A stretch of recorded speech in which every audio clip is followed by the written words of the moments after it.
Primeiro treino livre no Bahrein nessa sexta-feira, 6 novatos na pista, Felipe Drugovich de Aston Martin. Um deles, Lando Norris, lidera a sessão. No intervalo, a FIA conduz a reunião que convocou para falar dos motores V10 e 3 fabricantes votam contra. Então, talvez não tenhamos V10. No TL2, mais McLaren na frente, dessa vez Oscar Piastri, comboiado pelo companheiro Norris. Russell e Leclerc, terceiro e quarto, meio segundo atrás da ponta. Por lá também, na Fórmula 3, outro brasileiro brilha, Rafa Câmara, que fez a pole position e parte na frente na corrida longa de domingo. Sexta-feira, sessões livres, carro na pista, muita coisa acontecendo dentro e fora do asfalto. Então, antes de sextar, senta aí pra gente saber de tudo o que aconteceu lá no Bahrein.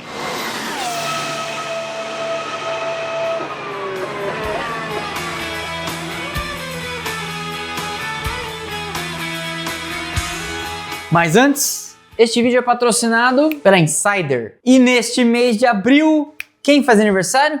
Eu faço aniversário, mas a Insider faz aniversário. E quando a Insider faz aniversário, você se dá bem, porque temos valendo o cupom, mas pera aí, deixa eu te contar um pouco do produto, porque o produto é a parte mais legal. Eu estou aqui gravando vídeo com a Tech T-shirt que eles me mandaram, que é muito confortável, tem um ótimo caimento, desamassa no corpo, você tá sempre na estica e evidentemente tem uma gama maravilhosa de cores. Mas isso não é tudo, porque temos para os rapazes, mas temos para as meninas, tem para todo mundo, não é só camiseta. Minha mãe, por exemplo, entrou lá em dezembro com o meu cupom, fez a rapa, deu presente pra família inteira. E aí eu escutei a família inteira falando: mãe, esse negócio desse seu patrocinador aí é bom mesmo, hein? O cupom tá valendo? E eu falei: o cupom tá valendo, e mais gente presenteou mais gente. Por quê? Porque quando o produto é bom, realmente funciona. A galera usa, gosta, volta lá e compra mais. Mas eu comentei com você de um negócio de aniversário da Insider, certo? Pois é, no mês de aniversário temos descontos no site da Insider, mas tem uma coisa melhor do que isso, que é somar os descontos lá com o meu cupom, chegando até 30% off. E aí fica bacana, você há de convir comigo, você pode renovar seu guarda-roupa, camisetas, shorts, blusinhas, saias. Tem cueca também, mas eu não posso mostrar cueca aqui no vídeo, senão o YouTube derruba o material, sabe como é que é? Então, acabando aqui, link na descrição e fixo também no primeiro comentário. Corre lá, porque bobeou, acabou. Aniversário da Insider, não tem mais desculpa para você não ficar na estica, como gosta de dizer a Ponja. Beleza? Então é isso. Seguimos.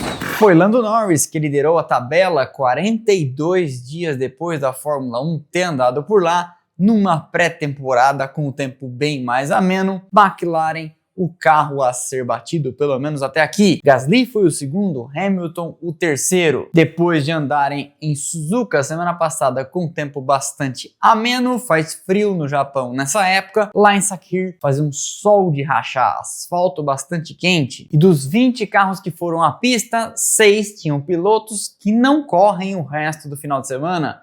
São os novatos. Felipe Drugovich foi de Aston Martin, Dino Beganovic pela Ferrari, Ryo Hirakawa, piloto da Toyota no carro da Haas, Frederic Vesti de Mercedes, Ayumu Iwasa pela Red Bull e de Williams, Luke Browning, deixando de fora Max Verstappen, Charles Leclerc, Oliver Behrman, George Russell, Fernando Alonso e Carlos Sainz. E eram os novatos na fila para sair do box quando às 2h30 da tarde, 8h30 da manhã aqui no Brasil, a luz verde apareceu na saída do pit lane. E aí, em meio a tantos novatos na pista, outro novato, que perto deles é experiente, Kimi Antonelli, titular da Mercedes, reclamando de falta de potência no motor de seu carro. E ele foi se arrastando com 10 minutos de sessão até chegar nos boxes. Enquanto ele tinha seu carro inspecionado na garagem, vários outros pilotos reclamavam de falta de aderência, com a pista evoluindo ao longo da sessão.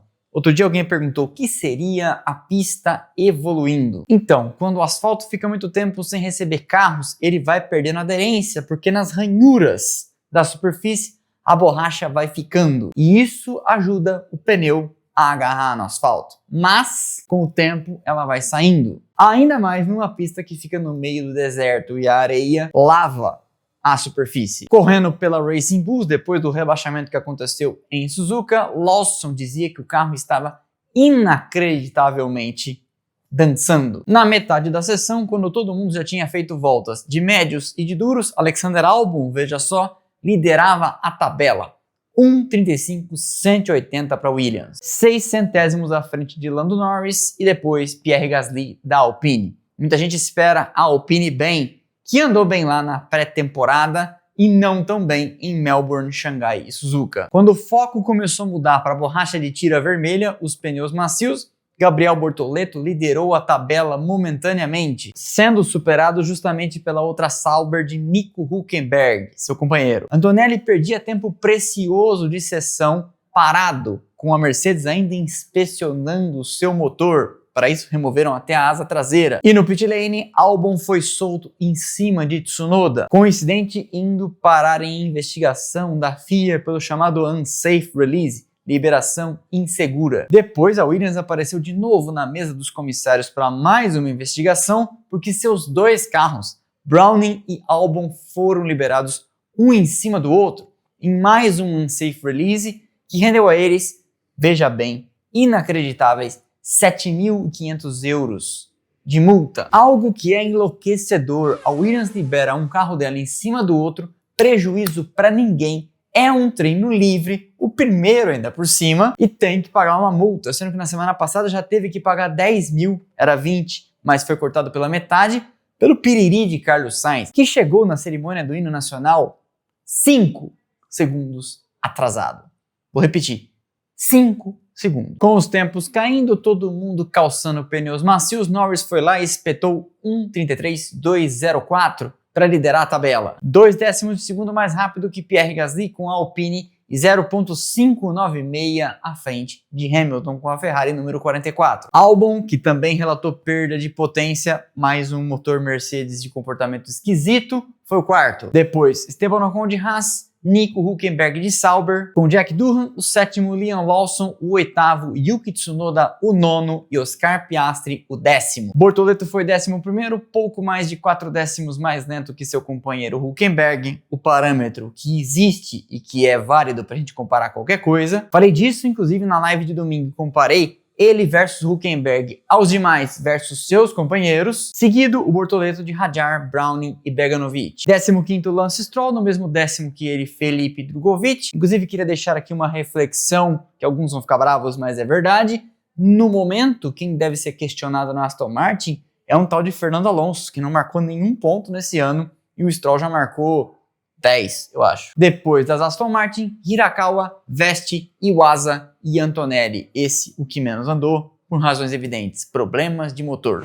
Entre as duas sessões, todas as atenções se voltaram então para a reunião que a FIA convocou com as fabricantes de motores, 5 atualmente, 6 a partir de 2028-29 com a chegada da Cadillac, Ferrari, Mercedes, Honda, Red Bull Powertrains e Audi. A FIA convocou essa reunião, havia um zoom de que algumas fabricantes seriam eventualmente favoráveis ao cancelamento ou congelamento do futuro regulamento de motores que entra, em tese, em vigor no ano que vem, para que venha, então, uma geração de motores V10. O papo é de que Ferrari e Red Bull Powertrain seriam favoráveis a isso. A Mercedes gostaria de ouvir todo mundo e estaria aberta a cenários. Audi mais Honda seriam contrárias. Falei detidamente disso num vídeo que já está gravado e vai ao ar na terça-feira que vem. E lá nessa gravação, que acho que foi quarta-feira à noite, eu ainda falei: tomara que nada radical aconteça no Bahrein para não ter que regravar o vídeo ou perder completamente o material. Mas enfim, há muitas razões que podem explicar esse ressurgimento do motor V10. A principal delas é que o presidente da FIA, Mohammed Ben Sulayem, concorre à reeleição e vem tentando afastar seu nome de um noticiário negativo pelo risco do vexame público que ele vai passar nos próximos meses, quando a FIA tiver que indenizar a equipe high-tech. Falei ontem sobre o caso.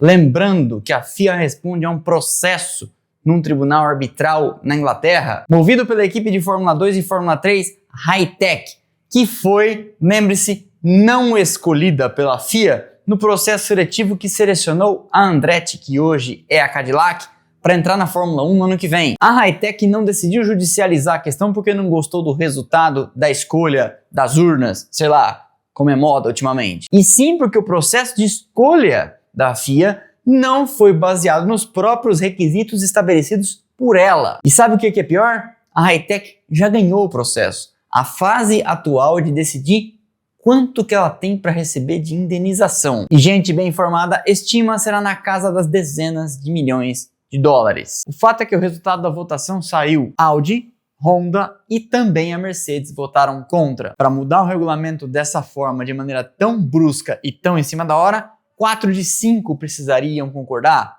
além da FIA e obviamente da Liberty Media, dona da FOM. Portanto, e por enquanto, a história não vai avançar.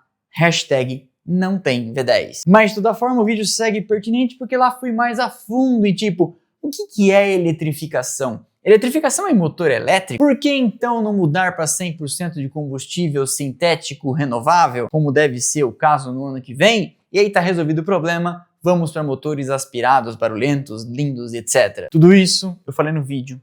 Terça-feira ele sai. Na segunda, em Premiere para os assinantes. A segunda sessão foi liderada por Oscar Piastri com a McLaren 0.154 mais rápido que a outra McLaren de Lando Norris. Uma sessão com o tempo, no caso o tempo atmosférico, climático, bem mais condizente com o que vai acontecer na corrida e no quali, já que tudo isso acontece depois do entardecer lá no Bahrein. O TL1, como o TL3, é disputado sob sol alto e como aconteceu na pré-temporada, as voltas mais rápidas acontecem no fim do dia, quando a temperatura cai. E na segunda parte estavam de volta aos carros os 20 titulares, sem os jovens aprendizes, digamos assim. E muita gente reclamou de problemas de aderência. Verstappen, Tsunoda, Hadjar, Hamilton, grid afora, todo mundo reclamando e falando, isso aqui tá parecendo um sabão. Mas nada seria tão ruim como o treino livre 2 de Fernando Alonso, que viu o volante de repente sair na sua mão. Mas ele conseguiu voltar para a garagem e obviamente o sistema foi inteiro desmontado